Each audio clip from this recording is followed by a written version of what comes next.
भाजपा का नारा है ट्रिपल इंजन की सरकार बनाएगी। हरियाणा प्रदेश वासियों ने ट्रिपल इंजन की सरकार देखी है 11 साल में, और हरियाणा विकास की पटरी से उतरता भी देखा। रोहतक वासियों ने भी ट्रिपल इंजन की सरकार देखी और ये पाया कि इन 11 साल में रोहतक विकास की पटरी से उतरा, और विकास को लेकर जो रोहतक की चमक बनी थी कांग्रेस की सरकार के समय, हुड्डा सरकार के समय, वो आज चमक फीकी हो गई। यही कारण था कि आज रोहतक में 4 की 4 सीट बीजेपी हारी। और ये ट्रिपल इंजन केवल एक काम आया, भ्रष्टाचार के काम आए और भाजपा के अहंकार के काम आए।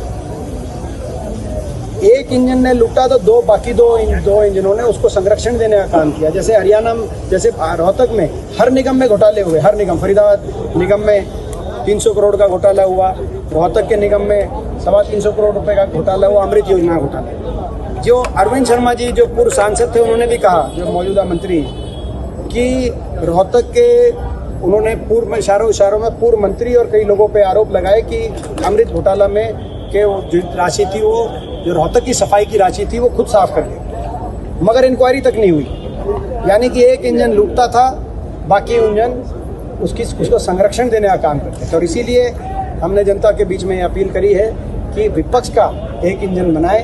2 इंजन इनके हैं दिल्ली चंडीगढ़ में, जो करना वो करेंगे, लेकिन एक इंजन विपक्ष को मिले ताकि इनकी भ्रष्टाचार पे लगाम लगाई जा सके, निगरानी रखी जा सके, लोगों के काम आ सके, लोगों की सुनवाई हो सके। अगर कोई ये गलत काम करें तो कम से कम हम उठ के खड़े हों और हम लड़ाई लड़े, विपक्ष लड़ाई लड़े, इनके अहंकार पे अंकुश लग सके। और जो ये वायदा खिलाफी करे, बहुत झूठी पार्टी है भारतीय जनता पार्टी, बहुत झूठी पार्टी की जो वायदा खिलाफी कर रहे हैं। जो चुनाव जीतने के लिए इन्होंने बहुत कुछ किया था, लेकिन चुनाव जीतने के बाद भारतीय जनता पार्टी ने उन वायदों को के विपरीत काम किया। आपने देखा, इन्होंने कहा था कि कौशल निगम के कर्मचारी पक्के करेंगे, पक्के तो दूर की बात है, कौशल निगम के कर्मचारी निकालने लग रहे हैं। बीजेपी ने कहा था सफाई कर्मचारी पक्के करेंगे, सफाई कर्मचारी को पक्के करने की तो दूर की बात है, सफाई कर्मचारियों की तनख्वाह नहीं आई कई महीनों से।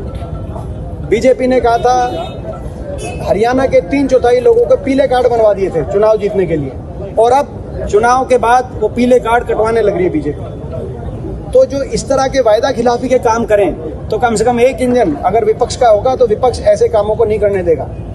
अगर भ्रष्टाचार बीजेपी करेगी तो विपक्ष का इंजन भ्रष्टाचार को रोकने का काम करेगा, और अगर अहंकार में बीजेपी जाएगी तो इस नतीजे से बीजेपी के अहंकार पे अंकुश लगेगा। और भाजपा की सरकार जो उड़न खटोले पे घूम रही है, ये भाजपा के मंत्री अनिल विज जी कह रहे हैं, वो कम से कम उड़न खटोले से नीचे आएगी धरातल पे और लोग काम करेंगे। तो आज लोगों के पास ये अवसर है कि संतुलन लाएं प्रदेश की राजनीति में, और निकाय चुनाव में कांग्रेस पार्टी का साथ देकर कांग्रेस पार्टी को मजबूत करें।